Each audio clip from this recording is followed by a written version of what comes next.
Assalamualaikum warahmatullahi wabarakatuh.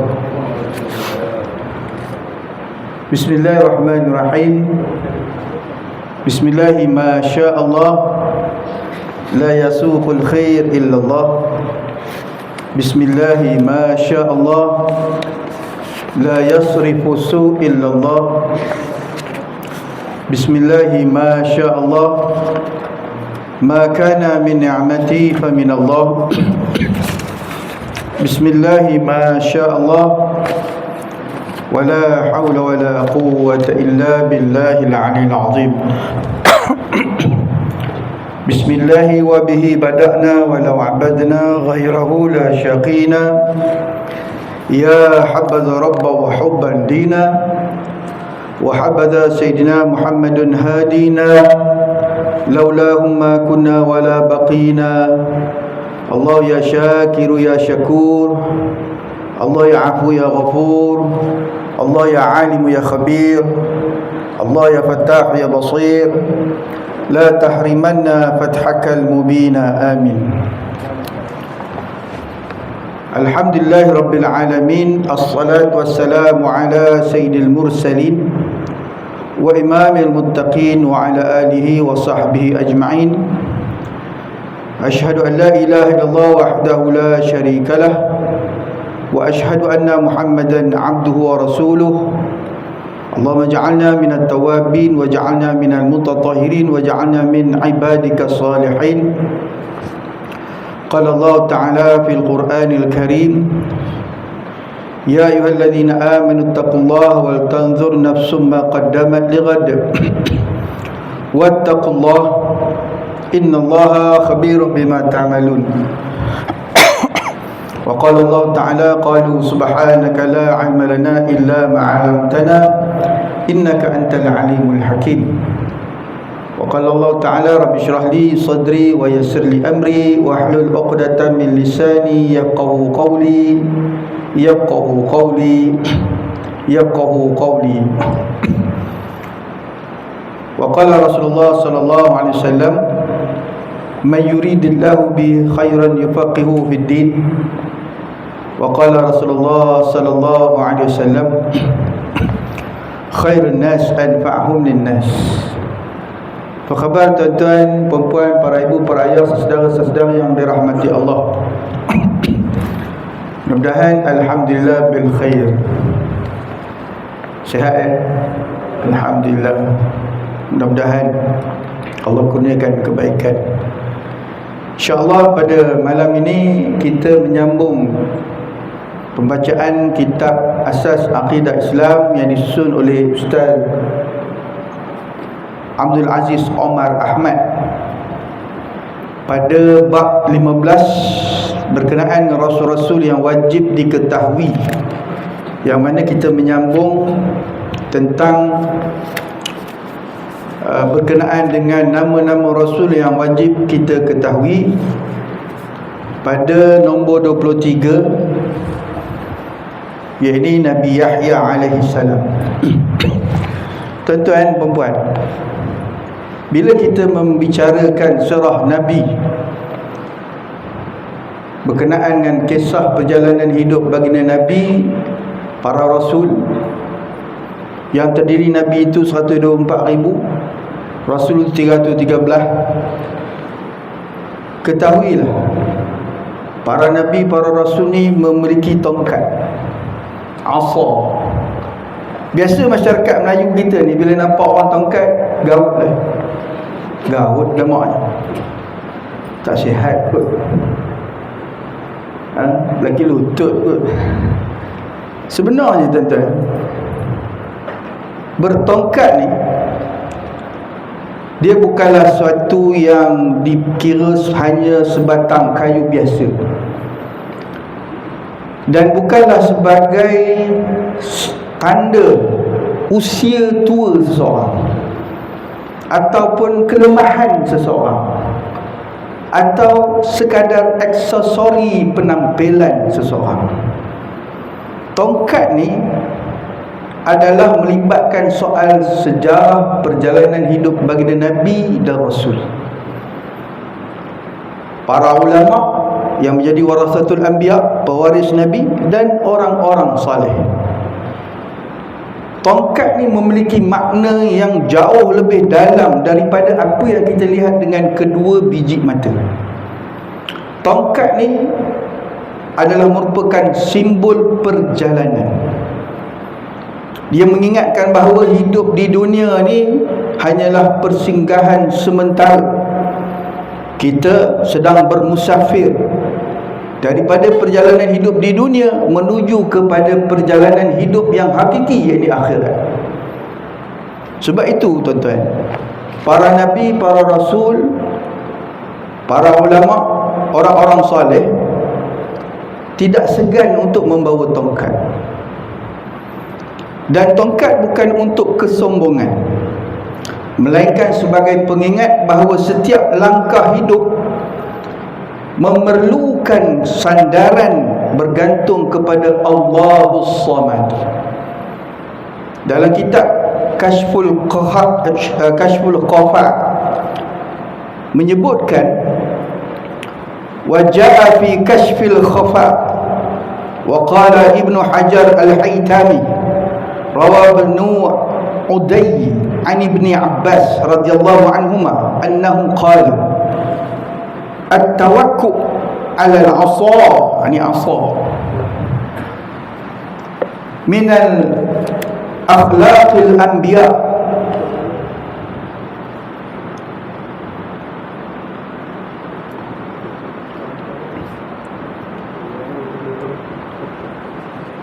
Wa kana sallallahu alaihi wasallam wa ala alihi wa sahbihi wasallam yatawakkau 'alaiha. Bersandar pada tongkat merupakan akhlak para nabi, dan Rasulullah SAW biasa bersandar pada tongkat.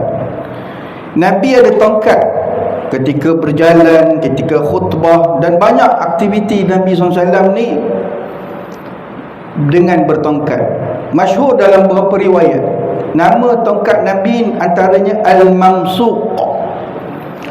Nabi juga bertongkat dengan nama tongkat Al-Ghadib, dan Nabi bertongkat dengan nama As-Saja, dengan macam-macam jenis kayu, daripada antaranya Al-Awsaj dan luz putih.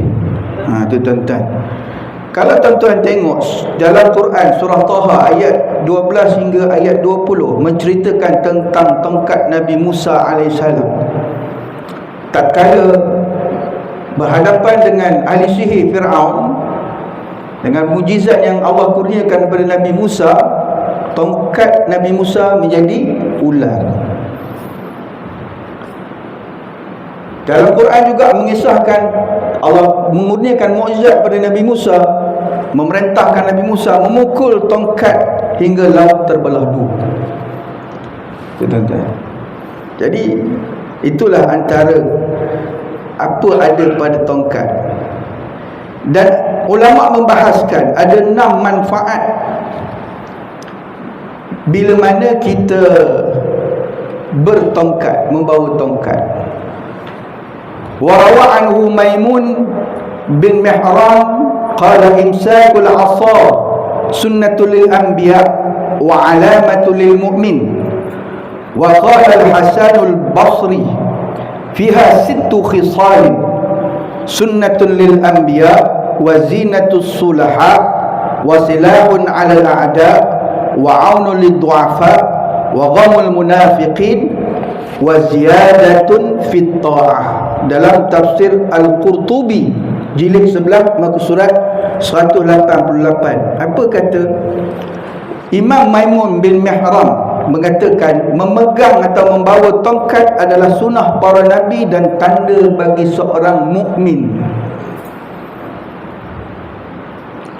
Imam Hasan Al-Basri mengatakan padanya, yakni membawa tongkat, terdapat 6 perkara. Yang pertama, sunnah para nabi, para rasul. Yang kedua, perhiasan orang-orang saleh. Yang ketiga, senjata menghadapi musuh. Yang keempat, menopang bagi orang-orang yang lemah. Yang kelima, kegundahan bagi kaum munafik. Yang keenam, penambah dalam ketaatan. Itu tuan-tuan. Dan bukan makna tongkat ni dah tua baru bawa tongkat. Sebabnya Imam Syafi'i dan Imam Malik dia pernah sebut bahawasanya dikata apa pesan, kata Imam Syafi'i dan Imam Malik bin Anas, sa'ala rajulul Syafi'i an sinnih faqala laisa minal muru'ati ay yukhbira ar-rajulu bis-sinni. Sa'ala rajulun malikan an sinnihi faqala aqbil ala sya'nik. Pernah ada orang tanya kepada Imam Syafi'i tentang berapakah umurnya. Imam Syafi'i membalas, bukankah suatu sikap yang bermaruah bagi seorang untuk memberitahu tentang umurnya? Sebab bila orang tanya umur, dia tahu orang tu lebih muda daripada dia, dia akan merendahkan. Bila dia tahu lebih tua daripada dia, dia akan meremehkan. Maksudnya dia akan, dah tua dah. Seorang lelaki pernah tanya kepada Imam Malik tentang berapakah umurnya. Imam Malik menjawab, jaga urusan kamu sendiri. 3 perkara yang jangan tanya. Pertama, kata Imam Syafi'i dan Imam Malik, rahsiakan umur kamu. Yang kedua, tentang kesihatan. Yang ketiga, kesusahan. Kita cerita kita punya susah, belum tentu dia nak tolong. Simpati pun kirim salam, kata arwah Mr. Oz. Ada 3 benda kena rahsiakan: umur, kesusahan kita, sakit kita, bahagia kita. Sebab cerita bahagia kita, dia akan mengundang hasad, dengki pada orang yang tak suka. Tak ada orang menumpang gembira atas kebahagiaan orang lain. Susah. Itu tuan-tuan. Jadi sematkan dalam fikiran kita bahawa bertongkat sunnah para nabi, para rasul, dan juga merupakan amalan orang soleh dalam menambah ketaatan, yang mana tongkat ini merupakan tanda perjalanan hidup kita di dunia menuju ke akhirat. Nanti tuan-tuan, kira jawapan yang standard lah. Jawapan standard. Kadang-kadang bila saya tuan-tuan tongkat, pergi kerja pun saya bawa tongkat. Ada orang tanya, mengapa Ustaz? Gaut ke? Gaut tak ada. Nak jawab tu apa? Tak nak jawab kan. Jadi diam je, tak cakap apa. Tapi sebenarnya kalau kita ni cinta kepada Nabi SAW, kita ni berusaha menjadi orang yang saleh, menambah ketaatan sebagai mukmin, cintailah apa yang dibawa oleh baginda Nabi SAW. Jadi malam ni nak cerita pasal Nabi, yakni Nabi Yahya alaihi salam. Nabi Yahya alaihi salam, beliau anak kepada Nabi Zakaria.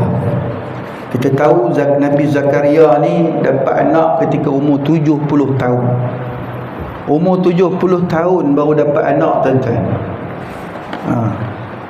Barulah dapat Nabi Yahya alaihissalam.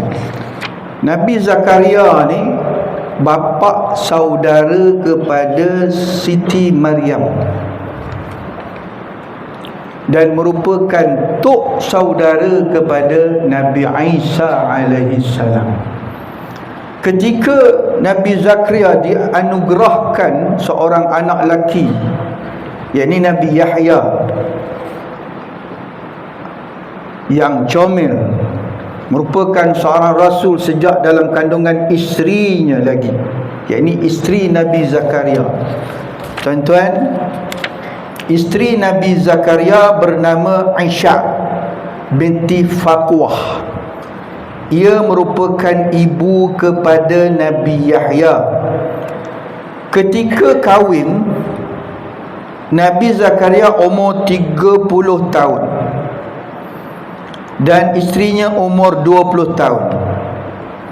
Dan bila dapat anak, ya, Nabi Zakaria berusia, ada riwayat kata 100 tahun. Ketika itu Nabi Zakaria berdoa, berumur Nabi Zakaria 70 tahun, baru dapat anaknya Nabi Yahya. Bila Nabi Yahya lahir, gembiranya Nabi Zakaria dan isterinya Aisyah dengan kelahiran anak yang mulia.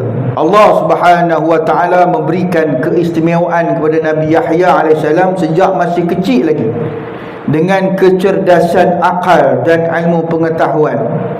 Nabi Yahya alaihissalam telah mempelajari kitab Taurat Nabi Musa alaihissalam dan mengamalkannya dengan bersungguh-sungguh. Sebagaimana dalam surah Maryam ayat 12, Ya Yahya khudhil kitaba biquwwah wa atainahu al-hukma sabiyan. Wahai Yahya, terimalah kitab itu serta amalkanlah dengan bersungguh-sungguh, dan kami berikan kepadanya hikmah kebijaksanaan semasa ia masih kecil. Dengan lahirnya Nabi Yahya, anak kepada Nabi Zakaria alaihissalam, Nabi Zakaria sentiasa mengajak Nabi Yahya menyampaikan dakwahnya kepada kaumnya. Tuan-tuan, Nabi Yahya ni anak yang sentiasa menemani aktiviti Nabi Zakaria. Hari ini tuan-tuan, kita sebagai bapa nak mengajak anak kita pergi kedai pun susah. Nak ngajak ke sana kemari pun payah. Kalau masa kecil rajin, tak payah suruh.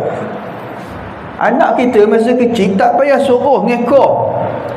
Kalau kita naik motor, belum ambil kunci, dia dah duduk atas motor tu anak.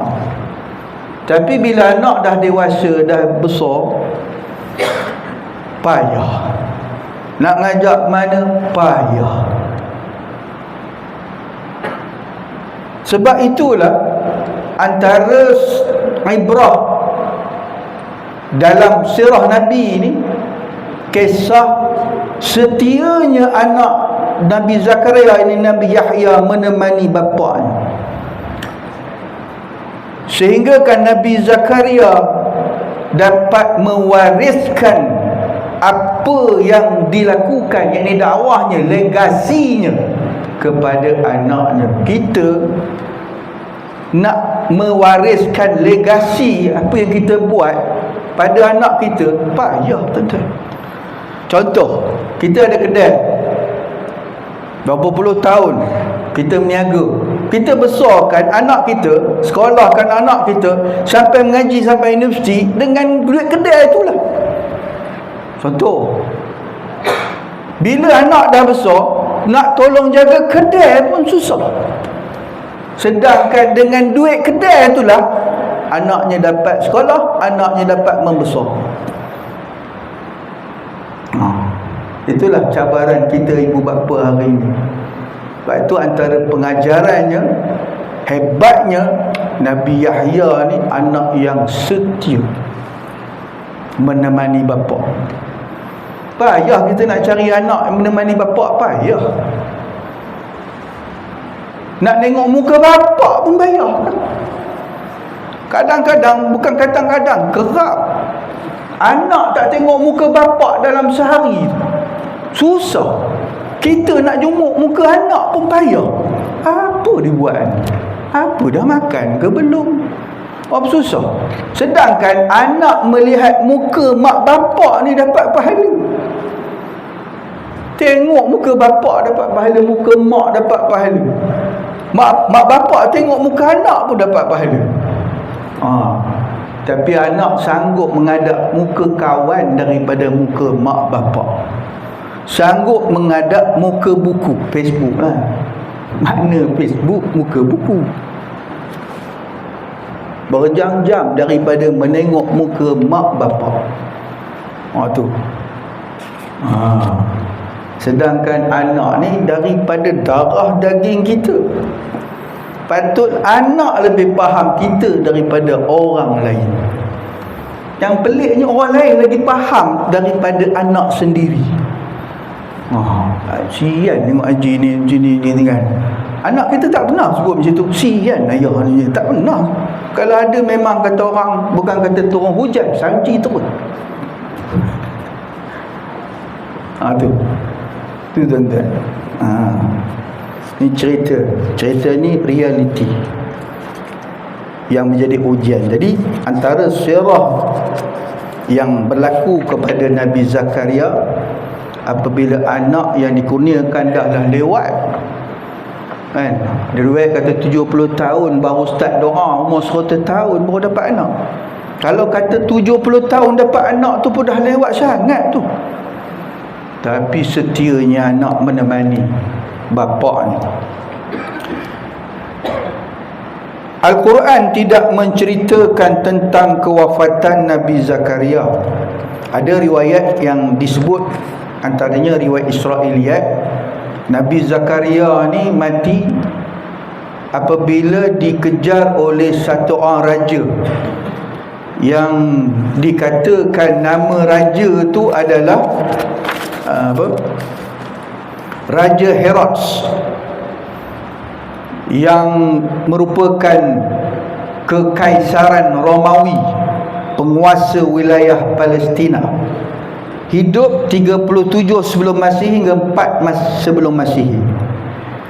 Raja Herods ni, Herods ke Herodes ke, itulah namanya, Herod pun mungkin kot.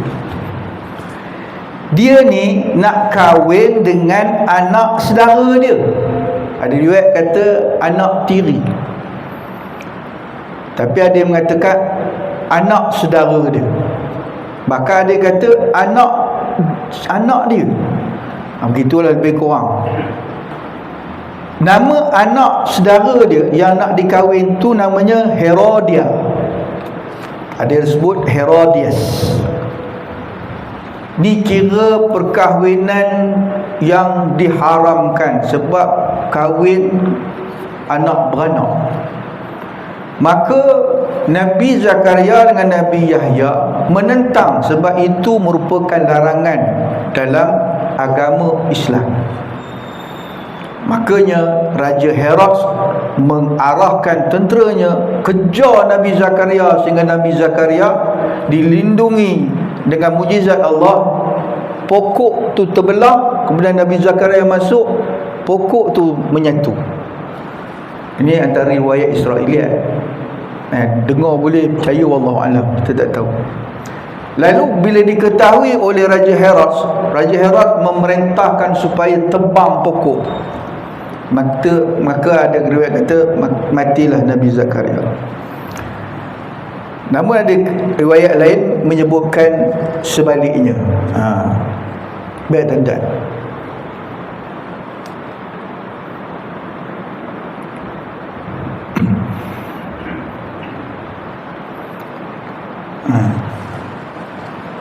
Nabi Yahya alaihissalam namanya Yahya bin Zakaria bin Dan bin Muslim, keturunan daripada Rahbam bin Sulaiman bin Daud. Diperkira hidup pada tahun 1 sebelum Masihi hingga 31 Masihi. Diangkat menjadi Nabi pada tahun 28 Masihi. Ditugaskan berdakwah kepada Bani Israel di Palestina. Wafat di Damaskus, Syria. Disebut Nabi Yahya ni dalam Quran ada yang mengatakan 3 kali, ada yang mengatakan 4 kali. Ia ini antaranya surah Maryam ayat 7 dan ayat 12 hingga 14. Surah Al-Anbiya ayat 89 hingga 90 dan surah Ali Imran ayat 39. Makanya Nabi Yahya ni hidup semasa zaman Nabi Isa. Beliau adalah secantik-cantik orang pada masa itu hingga terpikat siapa saja yang melihatnya. Dalam kitab ni sebut, ya, Nabi Yahya alaihissalam anak kepada Nabi Zakaria dan hidup semasa dengan Nabi Isa. Beliau adalah secantik-cantik orang pada masa itu sehingga terpikat siapa saja yang melihatnya. Cabaran dakwah Nabi Yahya. Nabi Yahya ni adalah anak kepada putera kepada Nabi Zakaria, yakni anak kepada Nabi Zakaria AS, yang mana Nabi Zakaria dikurniakan Nabi Yahya atas dengan doa Nabi Zakaria dan dengan kuasa Allah, perkenan Allah atas doa Nabi Zakaria sebagaimana dalam surah Maryam ayat 7. Ya Zakaria, inna nubashiruka bighulamin ismuhu Yahya lam naj'al lahu min qablu samia. Wahai Zakaria, sungguhnya kami memberikan kabar gembira kepadamu akan beroleh seorang anak yang namanya Yahya, yang sebelumnya kami belum pernah menciptakan orang yang serupa dengan dia. Maka lahirlah Nabi Yahya pada tahun ke-7 sebelum Masihi. Sejak daripada kecil Allah SWT telah mengurniakan kelebihan pada Nabi Yahya AS dengan kebijaksanaan dan hikmah sebagaimana yang dijelaskan oleh Al-Quran surah Maryam ayat 12. Ya Yahya khudhil kitaba biquwwah wa atainahu al-hukma sabiyya. Wahai Yahya, terimalah kitab itu, ini kitab Taurat, amalkan dengan sungguh-sungguh, dan kami berikan kepadanya Nabi Yahya hikmah, kebijaksanaan semasa ia masih kanak-kanak. Baginda Nabi bersungguh-sungguh mempelajari kisah kitab Taurat Nabi Musa daripada ayahnya Nabi Zakaria serta menguasai segala isi kandungannya. Bermula daripada situ, baginda Nabi sentiasa bersama dengan Nabi Zakaria AS berdakwah dan mengajak Bani Israel untuk menyembah dan mentaati Allah Subhanahu Wa Taala. Dengan menekuni mempelajari kitab Taurat, Nabi Yahya AS dapat membezakan antara perkara benar dan salah, hukum dan perintah Allah Subhanahu Wa Taala. Kemudian Allah Subhanahu Wa Taala menjelaskan lagi kelebihan Nabi Yahya AS, wa hananan min ladunna wa zakatan wa kana taqiyya, dan kami mengurniakannya rahmat daripada sisi kami, kesucian yakni daripada dosa, dan dia seorang yang bertakwa. Surah Maryam ayat 13. Dengan mendapat rahmat Allah Subhanahu Wa Taala, maka kehidupan baginda Nabi Yahya sentiasa terpelihara daripada melakukan sebarang kesalahan dan dosa. Baginda sentiasa berbakti kepada kedua orang tuanya yang sudah lanjut usia. Baginda amat kasih sentiasa menyenangkan hati orang tuanya, hingga menyebabkan baginda Nabi Yahya dipuji dengan 5 pujian daripada Allah Subhanahu Wa Taala. 5 Allah puji. Ada riwayat kata 4 pujian. Dalam Quran Allah sebut dalam surah Ali Imran ayat 39, Allah memuji Nabi Yahya dengan 4 sifat. Yang pertama beriman, yang kedua hasur ni maknanya Allah kurniakan Nabi Yahya, walaupun ada riwayat kata Nabi Yahya ni berkahwin, tapi dia tidak melayan nafsu syahwat tu dalam perkahwinan. Dan ulama kata Nabi Yahya kahwin sebab 2 antaranya. Pertama sebab sunnah para nabi, para rasul. Yang kedua sebagai untuk memelihara diri daripada pandangan. Ada dia dah ada isteri, dia tak pandang orang lain. Macam tu. Itulah Nabi Yahya. Yang ketiga, Allah puji Nabi Yahya bahawa Nabi Yahya seorang nabi. Yang keempat, Nabi Yahya ni adalah orang yang saleh.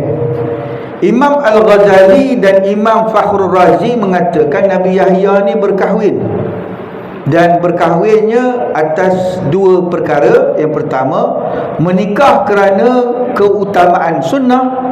Yang kedua, agar dapat memelihara pandangan. Walaupun para ulama tidak dapat meriwayat siapa nama isteri Nabi Yahya. Saya pun jenuh cari tak jumpa. Dalam kitab Qasasul Anbiya, Al-Imam Ibn Kathir tak sebut, tak dapat riwayat. Wallahu a'lam. Tetapi menurut Ibnu Abbas dan Imam Al-Ghazali mengatakan para nabi, para rasul ni semuanya kahwin. Cuma ada ulama bahas Nabi Isa ni dia belum kahwin. Dia bukan tak kahwin, belum kahwin. Sebab belum apa-apa lagi, ia telah dikhianati oleh pengikutnya dan Allah angkat Nabi Isa tu daripada musuh-musuhnya. Itu cerita. Nanti ada riwayat kata Nabi Isa dia akan turun dan Nabi Isa akan membunuh Dajjal dan mematahkan salib, dan Nabi Isa akan berkahwin. Wallahu a'lam bisawab, berpandangan ulama sebaca. Kan? Cuma jangan bergaduh je. Benda ni ilmu. Tu tuan-tuan, ya.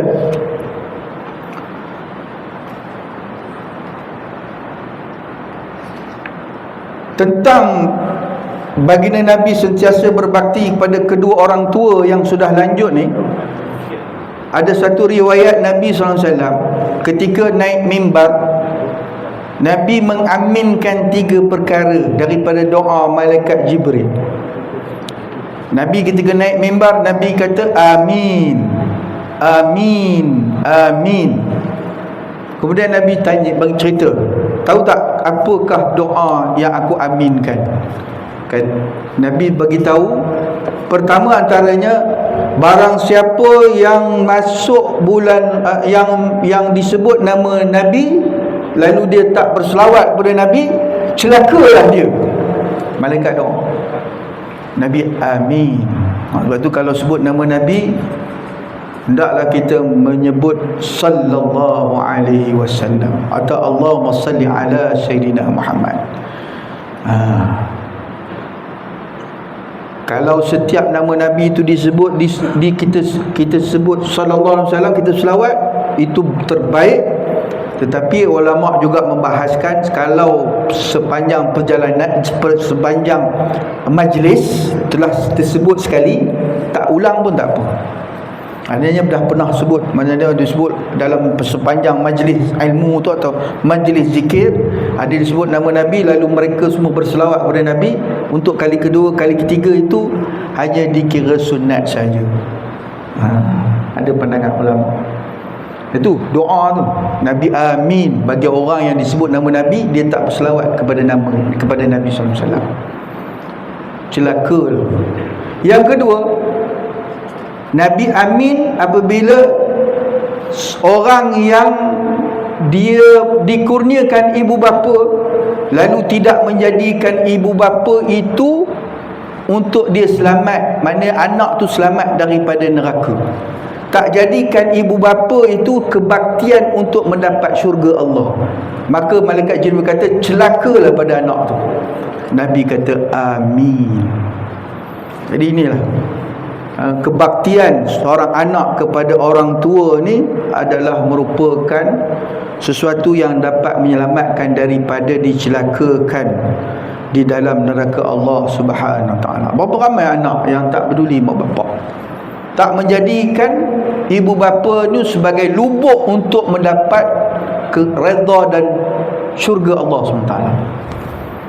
Sehingga kan dikira seorang anak yang muflis apabila dia ada mak bapak tapi dibiarkan anak ibu bapanya renta lanjut usia tanpa berbakti kepada kedua mereka. Berapa ramai dah hari ini anak derhaka. Dulu cerita lama, cerita kisah si Tanggang, elok keluar balik cerita si Tanggang tu. Dah lama tak keluar. Ni cerita keluar mengarut mak mentua tak suka menantu, kemudian ada skandal, bapak mentua ada skandal pula, lepas tu suami ada pula kekasih lain, kekasih lama, lepas tu duk bergaduh, family bergaduh, keluarga bergaduh, kan? Cerita drama tantang tu mengarut, asyik gaduh, tak ada kerja lain. Lepas tu itulah dia punya skrip ulang-ulang dia, kekeluargaan, konflik kekeluargaan. Sampai bila nak cerita macam tu, kan? Lepas tu pula waktunya maghrib. Sanggup tu tak payah maghrib tengok cerita bergaduh tu. Pelik aku. Sanggup tengok bersiri-siri daripada episod pertama sampai episod 100. Kalau 100 lah. Jalan cerita lebih kurang tu je. Sanggup menghadap tu. Alah tu. Lepas tu jahat dia. Pelik tengok. Pelik lah. Melihat benda yang penuh emosi je, tak habis-habis. Bila masa nak belajar fardu ain aku pun tak tahu. Okay. Tu. Sehingga kan ulama sebut, siapa yang berjalan di muka bumi tanpa mengetahui fardu ain, sepanjang langkahnya, setiap langkahnya celaka. Jangan buat pasal hidup di dunia, makan nikmat Allah, kurniaan Allah, tapi tak mematuhi perintah dan syariat Allah, iaitu mengetahui asas fardu ain. Nama pun fardu ain. Itu tuan-tuan. Kemudian doa yang ketiga yang Nabi aminkan apabila mana seseorang tu mendapat kesempatan masuk bulan Ramadan, lalu dia tak memohon keampunan, dia biarkan Ramadan tu berlalu pergi tanpa mendapat keampunan Allah SWT, celakalah, kata malaikat Jibril. Nabi amin. Kan ada kan? 3 perkara tu tuan-tuan. Dan kebaktian Nabi Yahya kepada bapaknya ni, Nabi Ibrahim, Nabi Zakaria ni, disebut oleh Allah dalam surah Maryam ayat 14. Wa baram biwalidayhi wa lam yakun jabbaran 'asiyya. Dan Nabi Yahya taat serta berbaik kepada ibu bapanya, dan ia pula tidak sombong angkuh atau derhaka. Kehidupan baginda Nabi Yahya yang sederhana bukan sahaja menyenangkan Nabi Zakaria AS, bahkan juga kaumnya yang berada di sampingnya.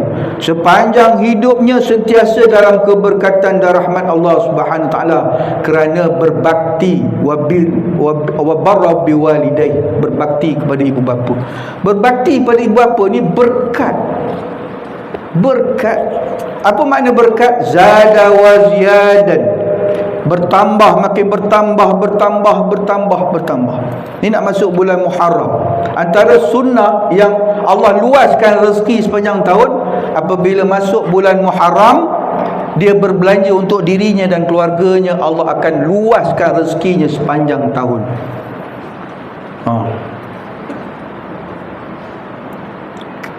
Kemudian Allah sebut keberkatan ke atas Nabi Yahya ini dalam surah Maryam ayat 15. Wa salamun alaihi yauma wulida wa yauma yamutu wa yauma yub'atsu hayyan. Kesejahteraan atas diri Nabi Yahya pada hari ia dilahirkan dan pada hari ia meninggal dunia, serta pada hari ia dibangkitkan hidup kembali, yakni hari kiamat. Sepanjang hidupnya, sejak lahir sampai hari kiamat, dia mendapat keberkatan dan rahmat Allah SWT. Kemuliaan baginda Nabi Yahya juga disebut dalam satu hadis riwayat Imam Ahmad dari Abdullah bin Abbas, Ibnu Abbas, bahawa Nabi SAW bersabda dengan maksud, tidaklah seorang anak Adam kecuali dia akan melakukan satu kesalahan atau berkeinginan untuk melakukan kesalahan, namun tidak pada diri Yahya bin Zakaria. Selain itu, baginda Nabi Yahya mempunyai sifat yang lemah lembut, kasih sayang, zuhud dan sabar. Baginda Yahya, Nabi Yahya sering beribadat dengan penuh khusyuk dan sentiasa memberi peringatan kepada kaumnya tentang akibat pelanggaran perintah Allah Subhanahu wa taala. Baginda Nabi Yahya juga diiktiraf sebagai hamba yang saleh seperti para rasul yang lain, sebagaimana yang dirakamkan oleh Allah dalam Quran surah Al-An'am ayat 85. Wa Zakaria wa Yahya wa Isa wa Ilyas kullum minas salihin. Dan dari keturunannya juga ialah Nabi Zakaria, Nabi Yahya, Nabi Isa, Nabi Ilyas, semuanya dari orang-orang yang saleh. Dalam berdakwah, Nabi Yahya berhadapan cabaran dengan Bani Israel yang sudah menyeleweng daripada ajaran kitab Taurah Nabi Musa. Lalu baginda Nabi Yahya menyeru mereka kembali dengan ajaran Taurah dan mengamalkan isi kandungannya. Baginda terus berdakwah sehinggalah di ujung nyawanya. Kisah baginda wafat pula tidak dijelaskan secara terang. Menurut Imam Ibn Kathir, baginda Nabi Yahya dibunuh oleh Raja Herat di Damaskus yang melarang perkahwinan raja dengan mahramnya. Kemarahan raja menyebabkan baginda ditangkap, dipenjarakan dan akhirnya dibunuh. Namun kisah ini tidak diterima oleh sebagian ulama dan menganggapnya sebagai Israiliyat. Perbahasan berkenaan Nabi Yahya dibunuh ni, kisahnya ada dibincangkan oleh para ulama, yang mana perjuangan Nabi Yahya ni amat getir dan sukar kerana berdepan dengan penguasa yang zalim, yang dikenali sebagai penguasa kuku besi yang paling jahat, yang menjalankan pemerintahan terhadap rakyat dengan cara yang paling kejam. Apabila Raja Herat nak menikahi seorang wanita yang menawan yang merupakan anak perempuan tirinya yang bernama Herodias, dan hasrat Raja Herat ini diketahui oleh Nabi Yahya. Lalu Nabi Yahya dan bapanya Nabi Zakaria alaihissalam melarang hasrat untuk berbuat menikahi anak tirinya. Hukum tu haram dan bercanggah dengan hukum dalam kitab Taurah. Oleh sebab marahnya Raja Herat kerana hasratnya terhalang, Raja Herat atau Herodias ni telah meminta tenteranya memenggal kepala Nabi Yahya. Hasrat ini dinyatakan oleh Herodias kepada Raja Herat. Raja Herat mengarahkan pasukannya menangkap Nabi Zakaria dan Nabi Yahya. Akhirnya Nabi Yahya telah ditangkap dan dipenjarakan sebelum kepala dia dipancung. Sebab itu ada tempat dia kata dalam Jihad Rasul tu kan, meriwayatkan ini kepala Nabi Yahya alaihissalam. Begitu juga tentera Raja Herat ni mengejar Nabi Zakaria yang bersembunyi dalam sebatang pokok yang terbelah menjadi dua, dan Nabi Zakaria masuk ke dalamnya. Pokok itu lantas bercantum kembali. Namun pasukan Raja Herat dapat menghidu bahawa Nabi Zakaria telah bersembunyi dalam batang pokok tersebut. Lalu mereka pun menebang dan membelah pokok itu. Ditemukan Nabi Zakaria, dan Nabi Zakaria telah pun syahid sebagai seorang Nabi yang berani menegakkan agama Allah Subhanahu wa ta'ala. Jadi memang ada riwayat ni. Walaupun para ulama agak menyelisihi pendapat berkenaan dengan riwayat kematian Raja Nabi Zakaria dengan Nabi Zakaria dan Nabi Yahya alaihimassalam. Jadi itulah, akan datang kita akan masuk Nabi yang ke-24, Nabi Isa alaihissalam, atau dalam bahasa Ibraninya Iswah, bahasa Arab Isa, bahasa Ibrani Iswah. Tiba-tiba Jesus mana datang tak tahu. Jesus tu bahasa Yunani, bukan asal bahasa Ibrani. Sebab itu Nabi Isa bukan Jesus, Jesus bukan Isa. Dengar dia marah, lantak. Kita cakap pada sudut agama kita. Tu ada berapa tuan-tuan? InsyaAllah, mudah-mudahan kisah Nabi para Rasul ni kita jadikan sebagai kekuatan dalam kita menjalani kehidupan, perjalanan hidup di dunia, dan sebelum menghadapi perjalanan hidup yang sebenar-benarnya, iaitu perjalanan hidup di akhirat nanti. Ada apa-apa? Cukup kot. Masuk dah kan waktu. Ada apa-apa? Cikgu? Ya. Mukadimah Ustaz tadi. Itu berkaitan tongkat tadi kita berkenaan dulu. Ya. Adat pakai tongkat. Adat pakai tongkat. Tongkat ni bila dia ada dua perjalanan ni. Satu dia jalan di mana lah. Bagaimana adatnya tongkat tu ketika kita nak masuk ke ruang solat. boleh dibawa ke dalam ke, atau macam mana cara dia supaya tongkat tu, sebab bila kadang tongkat dia yang dipakai oleh jemaah ni kadang macam tongkat ada ujung kecil. Ujung kecil. Ujung kecil. Tak ujung tongkat tu. Mungkin kalau dia jalan kat luar, kotoran dia bawa ke luar tak banyak lah. Tapi kalau ada tongkat kadang tapak dia besar. Dia jalan kat luar kan, dia berkata jalan ke Jamban ke sana. Kalau masuk Jamban basuh lah. Masuk ke masjid, nak ditinggal kat luar ke? Tak ada. Tak payah tinggal. Masuk tu. Kalau masuk tandas Jamban basuh lah. Masuk. Kalau di jalanan, dalam kitab fiqh mazhab Syafi'i, apakah kotoran di jalanan dikira sebagai kotoran?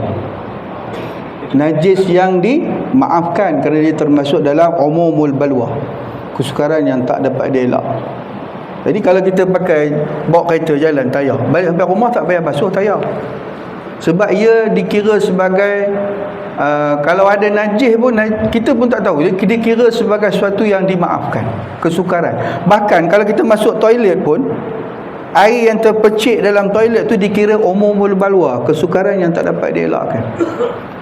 Ini adabnya boleh dah tongkat tu. Tak ada masalah. Boleh ke dalam. Ya, adabnya kita memahami hukum yang sebenarnya. Hukum fiqh apa dia? Tu. Jadi tak ada masalah. Kadang-kadang kita ni bukan pasal apa, kita melihat perkara itu.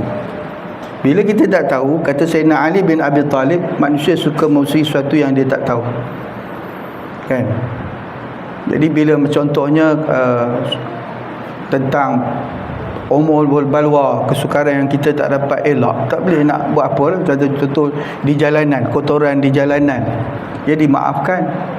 Dalam bilik air, percikan air yang tak dapat kita bukan nampak pun percik, memang akan berlaku percik tapi kita tak nampak, itu termasuk umum balwa, kesukaran yang dielakkan. Jadi kalau kita caranya, dia boleh juga dikira sebagai fiqh lah. Apabila kita masuk toilet tu, kita basuh. Kan? Dia begini tuan-tuan, dalam bab najis, kaedah dia al-hukmu yaduru illa wujudan aw adaban. Hukum itu berkisar ada sebab atau tidak. Kita nak kata najis, apakah sah dikira najis dengan zan, sangkaan? Tuan-tuan, sah tak? Dikira najis tak suatu yang disangka najis? Tak dikira najis pada sesuatu yang sangkaan. Najis mesti nampak. Sebab itu sebutnya najis aini, najis yang nampak. Barulah dihukum najis. Najis takkan wujud dikira najis kalau benda tu ada ke tidak. Kan? Bagi contoh, ada orang tanya, pernah orang tanya saya dan ustaz-ustaz lain, dia sewa rumah yang sebelum tu orang bukan Islam masuk. Jadi dia kata dia kena sertu tak rumah tu. Maknanya sertu tu bila najis mughalazah kan, sekali air tanah 7 kali air mutlak. Jadi persoalannya, ada tak nampak tanda-tanda najis mughalazah tu ada kat rumah tu? Bagi contoh, mungkin bekas makanan atau ada kandang, atau nampak najis dia ataupun tulang najis pun kita tak kenal. Kalau nampak tek kucing dengan tek anjing kita pun tak boleh. Kan? Tak ada tanda, tak ada. Tak ada tanda, tak ada dihukum apa-apa. Sebab kaedah hukum tu mesti berpusat kepada ada sebab atau tak ada sebab. Kalau najis ada najisnya, barulah kata ada najis. Tak ada najis, tak boleh nak hukum najis. Agak-agak tak boleh, agak-agak. Hukum tak ada agak-agak. Agak ni bila kita benda selain pada hukum boleh agak-agak. Bahkan kalau bab apa kata orang memberikan fatwa, tidak sah fatwa yang diberikan dalam keadaan agak-agak. Tak ada. Itu tuan-tuan. Dia mesti jelas. Kan? Tu tuan-tuan. Pernah saya ditanya, Ustaz, shilin tu kena sertu tak? Hai, anjing apa yang naik sampai shilin? Anjing ke cicak? Cicak takkan sertu. Kadang-kadang orang Dia kalau nak tu mana tempat dia? Katakan satu rumah. Kita tak tahu, tak ada. Tak boleh ukur apa-apa. Tuan-tuan ni. Kalau macam tapah kan. Kita tapah ni tengok pukul berapa? Pukul 5-6 pagi ada lori yang tingkat banyak tu. Tahu kan? Lori tingkat banyak. Lori heavy. Lagi satu pukul 5-6 petang. Kan dia lalu kan. Kalau kita bawa, kita depan tu kan ada lori banyak tingkap tu. Kan betul dia bawanya tu. Apakah balik kita kena sertu? Dimaafkan kerana dikira najis di jalanan, suatu yang di jalan kotoran jalan tu dimaafkan. Lainlah kalau kita bawa tu kan tiba valve tu jatuh atas bonet kereta kita. Tu jangan pula kata ini dikira maaf apa dah sekor dah dekat bonet tu memang kena sertu lah. Tu. Ke tuan-tuan bawa elak-elak. Itu. Kan mana nak tahu dia jatuh kat mana, dia mananya dia punya kotoran kan dari lori tu kan. Dimaafkan. Dimaafkan tu kan. Tu ada fiqahnya tu, ada fiqah. Kalau fiqah dia kata orang cil-cil, kata orang hari ni. InsyaAllah. Okey. Ada apa lagi? Ada? Boleh? Jadi kalau tak ada, kita tangguhkan dengan kita membaca doa. A'udzubillahi minasyaitanirrajim. Bismillahirrahmanirrahim. Alhamdulillahi rabbil alamin. Assalatu wassalamu ala sayyidil mursalin wa imamil muttaqin wa ala alihi wa sahbihi ajma'in. Allahumma ya musabbibal asbab wa ya fatihal abwab wa ya sami'al aswat wa ya qadiyal hajat wa ya mujibad da'wat ij'alna minan najihin. Allahumma ahrimna ladzata ma'siyatik warzuqna ladzata ta'atik. Allahumma ighfir lana dhunubana wa liwalidina wa liwalidaina warhamhum kama rabbayana shighara. Rabbana la tuzigh qulubana ba'da idh hadaytana wa hab lana min ladunka rahmah innaka antal wahhab. Rabbana atina fid dunya hasanah wa fil akhirati hasanatan wa qina azaban nar. Wa sallallahu ala sayidina Muhammad wa ala alihi wa sahbihi wa barakatuh. Walhamdulillahi rabbil alamin ya dzal jalali wal ikram. Amin. Aqulu qawli hadza wa astaghfiru lakum. Assalamu alaikum warahmatullahi wabarakatuh. Wallahu a'lam bissawab.